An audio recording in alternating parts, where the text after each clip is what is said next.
कैसे चलाया जाता है प्रोपेगेंडा और कैसे झूठे प्रोपेगेंडे से भी हासिल करते हैं फ़ायदा हासिल करने के लिए बाज़ नेगेटिव खबरें भी फैलाई जाती हैं, जिसे मीडिया हाउसेस दानिस्ता या नादानिस्ता चाहकर या ना चाहते हुए इस तरह से पेश कर देते हैं कि ये एक बहुत बड़ी खबर बन जाती है। पिछले दिनों शायद आपकी नज़र से एक खबर गुजरी होगी जिसमें ये कहा गया कि बाबरी मस्जिद की जगह जहां राम मंदिर बनाई जा रही है उसके नीचे सरयू नदी का तट बरामद हुआ है और खोखली रेत की वजह से बाबरी मस्जिद की जगह बनाई जा रही राम मंदिर के कामों में अड़चन पैदा हो सकती है, रुकावट पैदा हो सकती है। बल्कि राम मंदिर निर्माण का कार्य करने वालों ने यहाँ तक कह दिया कि ये बहुत बड़ी मुश्किल है। मंदिर के नीचे जहाँ पर बुनियादें रखी जानी थी वहाँ पर रेत का निकल आना, पानी का निकल आना तामीर में बहुत बड़ी मुश्किल साबित होगी। इसी के साथ 2-3 दिन में एक और ख़बर चलती है जिसमें ये कहा जाता है कि राम मंदिर के निर्माण के लिए फाउंडेशन के लिए राम मंदिर ट्रस्ट की जानिब से मुल्क के 11-12 IIT से एक्सपर्ट तलब किए गए हैं जो कि मंदिर को मजबूत बनाने, मंदिर की बुनियादों को मजबूत करने की सलाह देंगे। इसके साथ साथ एक और ख़बर भी हमारे सामने आती है जिसमें ये कहा जाता है कि VHP देश भर में 14 जनवरी से 27 फरवरी तक राम मंदिर निर्माण कार्य के लिए चंदा जमा करेगी। देखिए, 3 खबरें भी जुड़ी है राम मंदिर से जिनमें अलग अलग बात कही गई है। पहली खबर, राम मंदिर कार्य में बाधा पड़ने वाली है, रुकावट पड़ने वाली है क्योंकि राम मंदिर के नीचे सरयू नदी का तट और रेत बरामद हुई है जो कि फाउंडेशन में मुश्किल खड़ा कर सकती है। दूसरी खबर ये आई कि राम मंदिर ट्रस्ट की जानिब से IIT से एक्सपर्ट्स तलब किए गए हैं ताकि मंदिर के फाउंडेशन को किस तरह से नई टेक्निक का इस्तेमाल करते हुए मजबूती के साथ तैयार किया जाए। तीसरी खबर ये आती है कि देश भर में राम मंदिर कार्य के लिए चंदा जमा किया जाएगा 14 जनवरी से 27 फरवरी तक। 14 जनवरी से 27 फरवरी तक चंदा जमा करने की खबर नई खबर नहीं है, ये पहले भी आ चुकी है कि राम मंदिर कार्य के लिए मुल्क भर में चंदा किया जाएगा। लेकिन चंदा जमा करने की मुहिम शुरू करने से पहले इस तरह की खबरों का सामने आना कि राम मंदिर के कार्य में मुश्किल होने वाली है, इस बात की तरफ इशारा करता है कि इसके पीछे कोई बहुत बड़ी चाल है या फिर ज़्यादा से ज़्यादा डोनेशन हासिल करने की कोशिश की जा रही है। हम यहाँ बात करते हैं बाबरी मस्जिद की जगह पर जहाँ राम मंदिर बनाई जा रही है उस जगह पर 200 फीट नीचे सरयू नदी का तट, रेत अगर अब नज़र आई है तो वो पानी और रेत उस वक्त कहाँ था जब आर्कियोलॉजिकल सर्वे ऑफ इंडिया की निगरानी में मंदिर की बाकियात को देखने के लिए खुदवाई की गई। अगर उस वक्त ये रेत और पानी नहीं मिले हैं तो फिर अब अचानक सरयू नदी उस जगह तक कैसे पहुंच गई? अगर पहुंच भी गई है तो कोई बात नहीं है क्योंकि जब समंदर में राम मंदिर की ऊंचाई जो प्लान की गई है उससे 5 गुना ज़्यादा ऊंचाई वाली इमारत तैयार की जा सकती है तो सरयू नदी के तट पर ऐसी इमारत का बनना कोई बड़ी बात नहीं है। दुबई में बुर्जुल अरब जिसकी ऊंचाई 321 मीटर है वो समंदर के बीचों बीच तामीर किया गया है। बल्कि बुर्जुल अरब की जो इमारत है उसके टोटल 52 फ्लोर्स हैं। इसके अलावा 3 फ्लोर नीचे भी ये इमारत मौजूद है, यानी 3 बेसमेंट्स बुर्जुल अरब के नीचे मौजूद हैं। तो समंदर में ऐसी इमारत बनाई जा सकती है तो सरयू नदी के तट पर 161 यानी 161 फीट ऊंची इमारत बनाना कोई बड़ी बात नहीं है। मगर इन खबरों के फैलाने से फ़ायदा क्या होगा, क्या हासिल होगा ये खबरें मंजर आम पर आने से? इस बात का जायज़ा लेने के लिए आप ये देखें कि जैसे ही ये खबर सामने आई कि बाबरी मस्जिद के नीचे जहां अभी राम चबूतरा मौजूद है उसके निचले हिस्से में सरयू नदी का पानी और रेत मिले हैं तो फौरी एक रिएक्शन शुरू हो गया कि किस तरह से अब मंदिर की तामीर होगी। जो लोग मंदिर की तामीर की मुखालिफत कर रहे हैं वो लोग एक अलहदा रिएक्शन देने लगे, जबकि जो राम मंदिर की तामीर का काम करने में जुटे हैं उन्होंने अपने चेहरों पर तफक्कुरात नुमाया करते हुए इस बात की तौसीक़ की।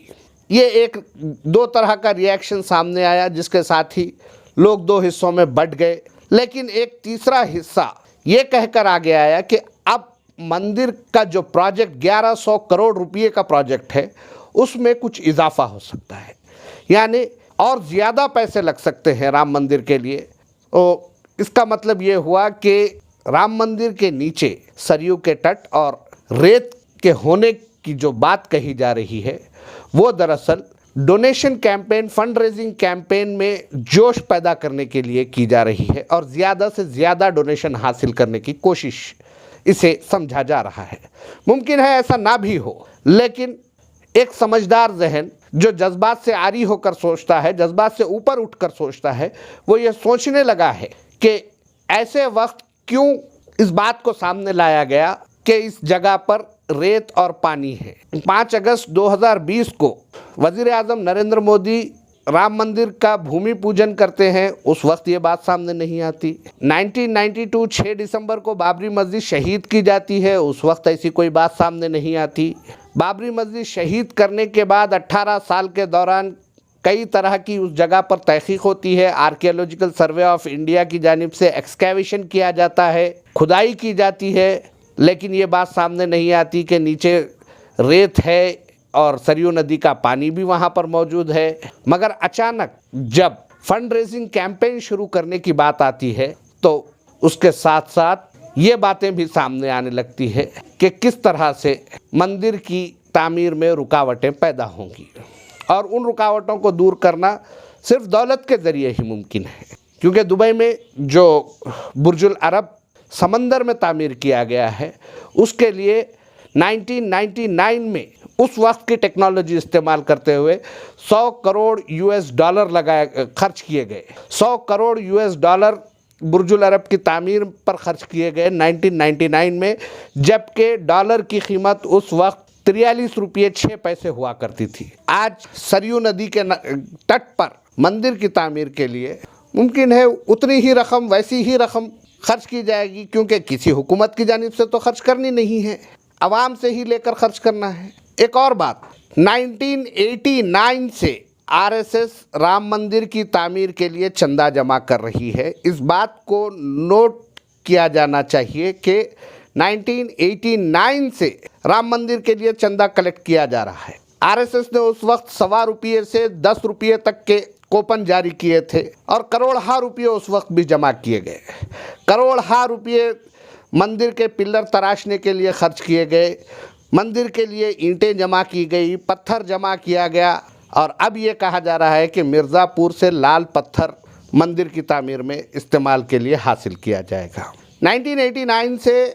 अब तक जो चंदा वसूल किया गया, जो डोनेशन हासिल किया गया, उस रकम का किस तरह से इस्तेमाल किया गया,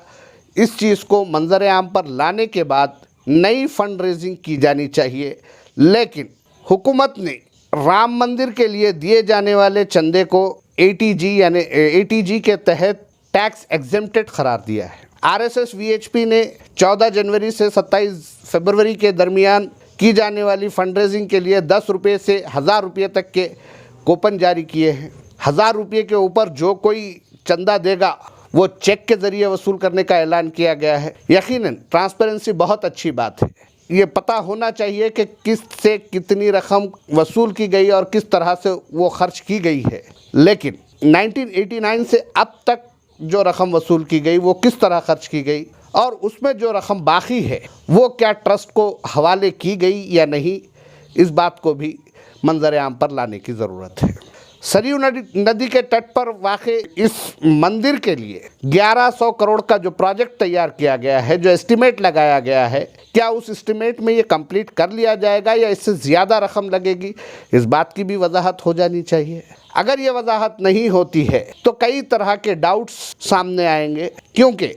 पिछले एक हफ्ते के दौरान फंड रेजिंग कैंपेन के ऐलान के साथ ही 3 या 4 जगह पर कम्युनल टेंशन होने की इतलात मिल चुकी हैं। इससे ऐसा महसूस हो रहा है कि जो लोग पावर में हैं इस फंड रेजिंग कैंपेन को अपने कई मकासद के लिए इस्तेमाल कर सकते हैं, क्योंकि अगले 3 साल हिंदुस्तान में कई बड़ी रियासतों में इलेक्शंस होने जा रहे हैं। उसके बाद हिंदुस्तान में जनरल इलेक्शंस भी होने वाले हैं 2024 में। ये जो फंड रेज किया जा रहा है और फंड रेजिंग कैंपेन चलाया जा रहा है, ये सिर्फ फंड रेजिंग कैंपेन की हद तक अगर महदूद रहे तो ठीक रहेगा। अगर इसे कोई पॉलिटिकल कैंपेन बनाया जाता है तो इसके हालात, इसके नतायज कुछ और निकल सकते हैं। बाबरी मस्जिद की जगह राम मंदिर की तामीर के सिलसिले में जो फंड रेजिंग कैंपेन चलाया जा रहा है, उस कैंपेन को आरएसएस और वीएचपी ने अपने हाथ में रखने का ऐलान किया है। लेकिन मध्य प्रदेश में कांग्रेस के लीडर्स भी फंड रेजिंग कैंपेन में मसरूफ़ हो चुके हैं। महाराष्ट्र में भारतीय जनता पार्टी ऐलान कर रही है कि हर घर से 10 रुपये वसूल किए जाएंगे। अगर ये कैंपेन पॉलिटिकल हो जाता है तो राम मंदिर कंस्ट्रक्शन, जो कि सुप्रीम कोर्ट के मुताबिक एक आस्था का मामला है, वो एक सियासी मसला बनकर रह जाएगा। मंदिर के निचले हिस्से में जहां सरयू नदी के पानी और रेत की बात की जा रही है, उस मसले के हल के लिए क्या मंसूबा तैयार किया जा रहा है और फंड रेजिंग पर इसका क्या असर होगा, इस बात को भी वाज़े किया जाना ज़रूरी है। और जो फंड बाबरी मस्जिद की जगह बनाए जाने वाली इमारत के लिए वसूल किया जा रहा है, उसे पीएम केयर की तरह छुपा कर रखने के बजाय उसकी एक एक पाई का हिसाब राम मंदिर निर्माण कार्य में हिस्सा लेने वाले, योगदान करने वाले हर शख्स को दिया जाना चाहिए। ऐसा नहीं कि जैसे कोरोना वायरस की वबा के साथ ही पीएम केयर की शुरुआत हुई और पीएम केयर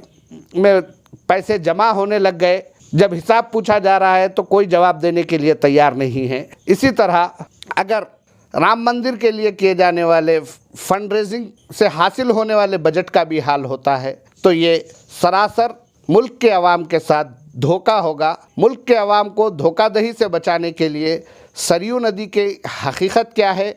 रेत कैसे निकली,